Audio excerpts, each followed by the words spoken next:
Hey Sooner Scoop, Spacemon25 here, doing a video for you guys today. Let me first say that this is not a criticism of OU, the athletic department, recruiting.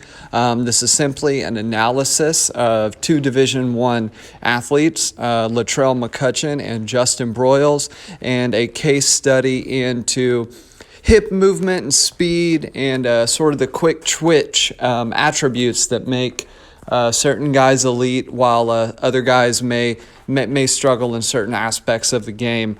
The reason I felt that this was apropos to OU was not only just the constant discussion of Justin Broiles and his performance, but also because I believe that Spencer Rattler has a few of the attributes from a mechanics joint movement standpoint that Broiles does.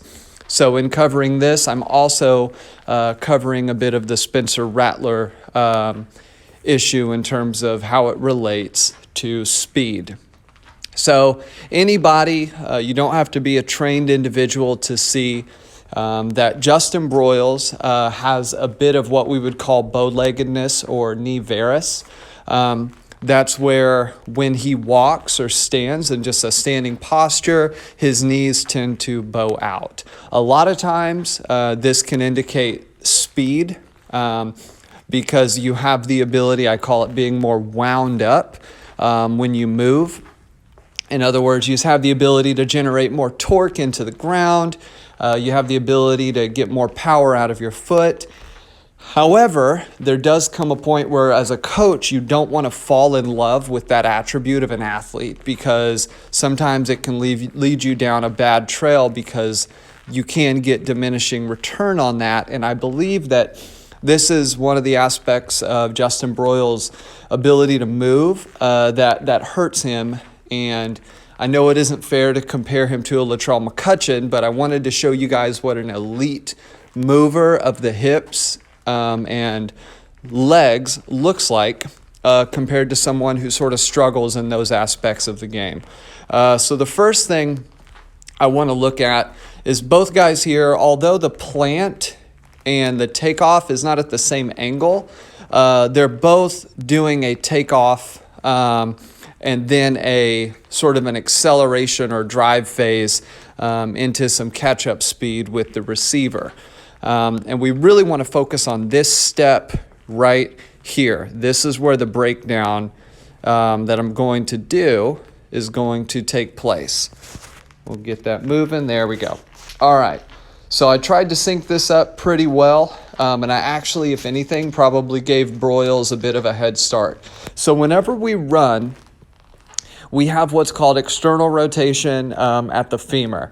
This is where our lead leg, our leg that's in front, is going to, that inside of the knee is going to point forward slightly.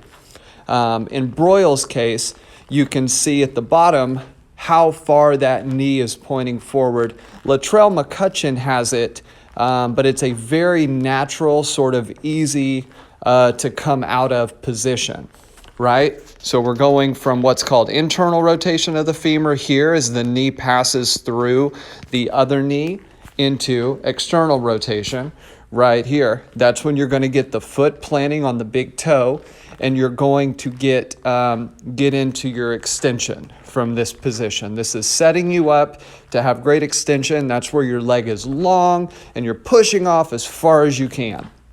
Okay, and this is where things get interesting. So because of Broiles' bow-leggedness in this case, or that bit of external rotation, we'll call it that because some people are offended by the bow-legged term. Because of that, his hips have to do a lot more work. And whenever something has to do more work, it's going to take more time to get through said movement. And in Broiles' case, his abductor muscles are so hyperdeveloped that his adduction muscles, the muscles that move the leg inside, are a bit underdeveloped. Whereas Latrell McCutchin has better balance in the muscles from inside of the leg to outside of the leg. You could probably even say maybe hip flexor to glute as well, just a bit more equal development and balance, and muscle balance is going to help with athletic performance. But here's where the magic happens. So both of them, and Broiles even with a bit of a head start, have their foot on the ground. They're going through what's called their amortization phase. This is the amount of time it takes for the foot to hit the ground and bounce up. When McCutchin, we'll focus on him first. When he takes off, I want you guys to watch this very quick, abrupt twitch inward of the knee. It's really in two frames. So in this frame here, the knee is pointing slightly out. When we hit this second frame, as he hits full extension, that knee is going to turn in slightly. When we look at Broiles, we have, so in this case, I'll kind of back up here. Foot's planted on the ground. If anything, I have Broiles on there a little bit quicker, but is what it is. As Broiles takes off, notice how long it takes, if at all, for that knee to get that quick twitch inside. And in fact, that leg stays a bit externally rotated overall. We could also get into foot and ankle stuff. But the main issue is if you don't have this quick internal rotation or twitch right here, you're not going to get very much power out of your extension. What this means is that you're going to be slow accelerating in and out of breaks. If you cannot generate force and power from a foot planted, loaded position and generate it equally throughout the leg, you're not going to be very explosive. And this tends to be Broiles' issue on the field. This will also drastically affect our long speed, right? Our ability to run. You can even see here, kind of back it up here, tried to get it. So Broiles' foot is planted. At this point, McCutchin hasn't even gone into a full plant. Broiles' toe is fully down. And then from there, you're going to see them both load. And because McCutchin's hips don't have to do near as much work, because his leg doesn't have to do near as much work because of the muscle balance, he's going to be able to get that foot off the ground right there. And now you can really see it. His toe has already left the ground before Broiles is even through his full extension. Broiles' leg is still externally rotated. McCutchin has already gone into that quick internal rotation, that quick twitch. The other thing that the bow-legged or muscle imbalance can do is cause our hips to do a lot of additional movement.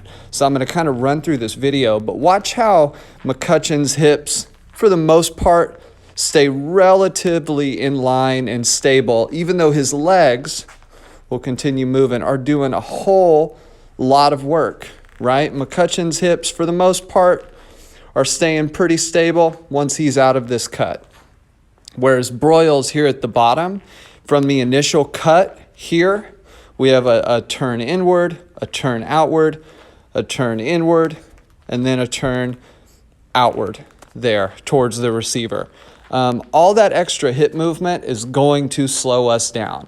So when we're looking at the difference between, two really top-level Division I athletes, these are the types of little things that separate.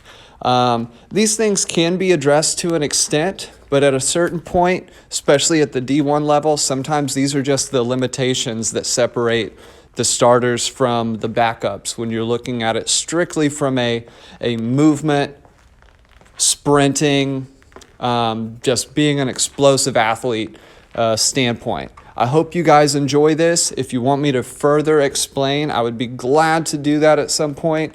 But hopefully this video was found interesting and an analysis of two really good athletes and what differentiates them on the field. Just getting his head around playing the ball.